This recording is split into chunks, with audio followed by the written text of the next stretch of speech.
Math, Bulls fans let down. That's what we get after 5 years. We waited 5 years, we got that. You got that. Instead of waiting 5 years. We still need Michael Jordan. Yes, and Scottie Pippen, but probably not together again at any point soon after what I've heard. So they waited 5 years. We waited extra 40 minutes, Nicole, for these two. Strange situation before Game 3, Miami and Atlanta. Suspicious package found outside of State Farm Arena. So the tip was delayed 40 minutes. Jimmy Butler to the rack, staying down afterwards. Remember, he had 45 in Game 1, and this is not a good sign if you're Miami. He's the heart and soul of the Heat, but he's tough. He'd stay in. Trae Young averaging just 16.5 in the 2 playoff games, far below his regular season average, trying to keep him in it. Bogdanovich, Atlanta takes their first double-digit lead of the series. As you know, they've been thoroughly, speaking of the Jordan, the tongue wag there, they've been thoroughly outplayed in the first 2 games of the series. In the third, PJ Tucker forces the steal.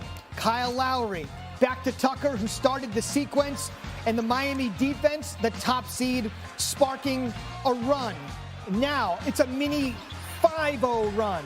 And then hustling, scrapping, Lowry for 3. It's an 8-0 run. Heat with a 2-0 series lead. In their history, they've never blown a 2-0 series lead.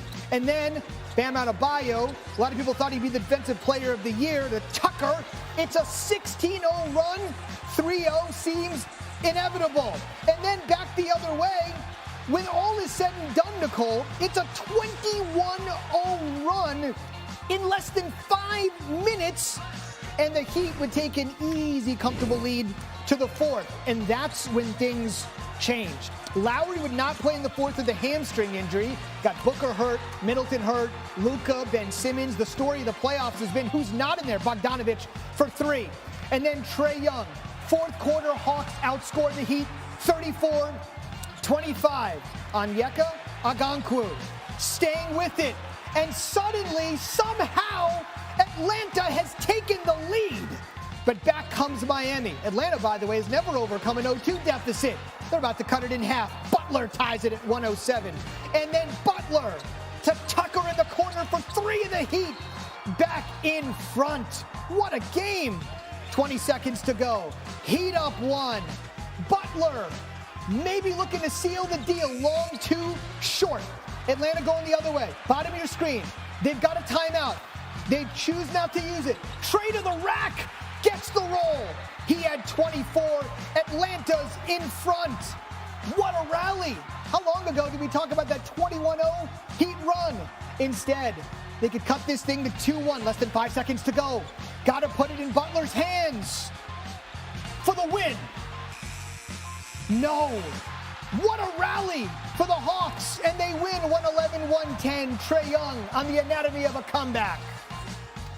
I think we've been here before. I mean, we've been in tough moments, going through adversity, even through this season. So I think we know how to battle back and find ways to win. 4th quarter, I thought our guys got back to calm, took a deep breath, got back to calm.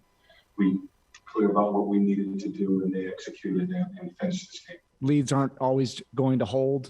You just have to find a way, and we did it. We had a 1-point lead, and basically under 20 seconds.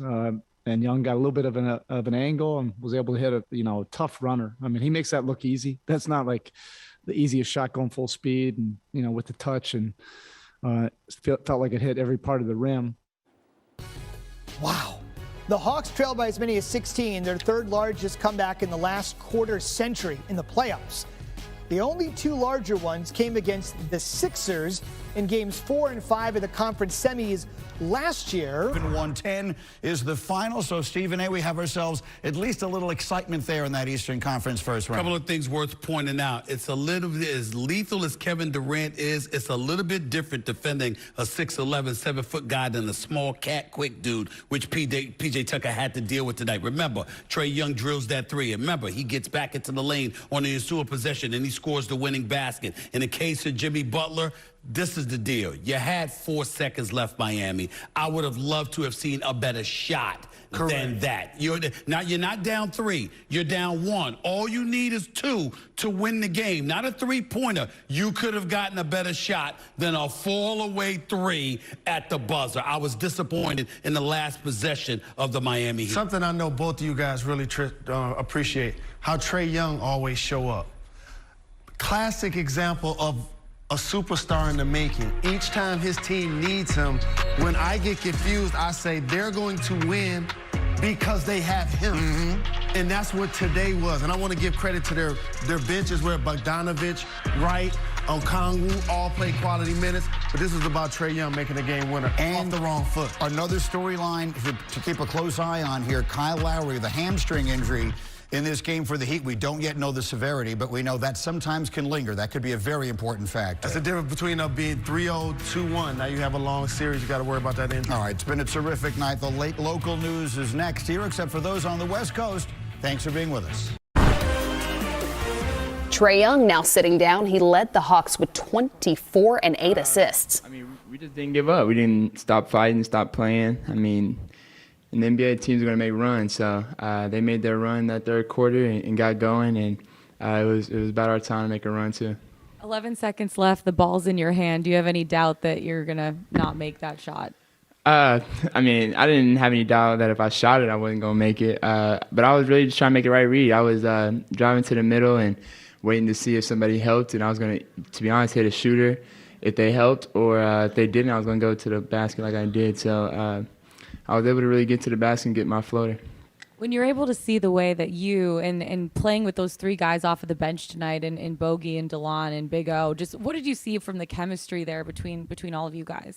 I mean, it was great. I mean, DeLon started on the defensive end for DeLon and O, and really helping us get out in transition and push the ball. And Bogey, when he gets hot like that, he's one of the, best shooters in this league. So he got going tonight and really sparked our offense, and we were able to get stops and get out and run.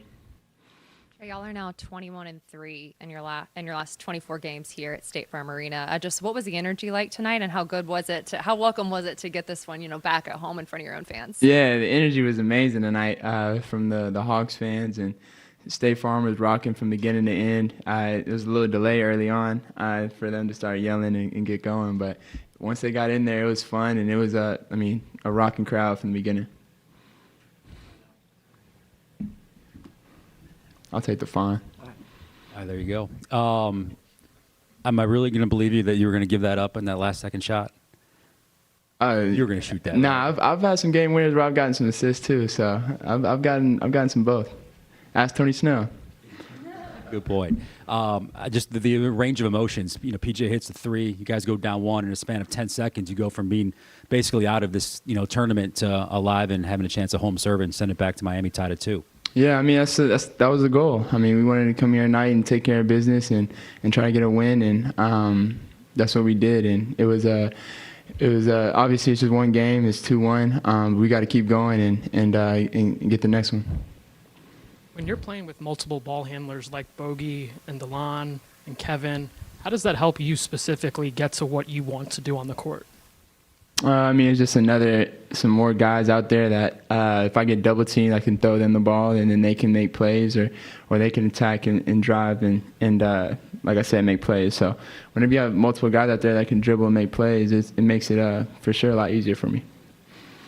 Trae, what's the level of personal satisfaction to go from a game 1 where your shooting percentage isn't what you're accustomed to, game 2 where your turnover total isn't what you're accustomed to tonight? Both are closer to what we see from you, close 50% shooting, only 3 turnovers. Yeah, obviously I didn't think I took care of the ball in game 2, and I just wanted to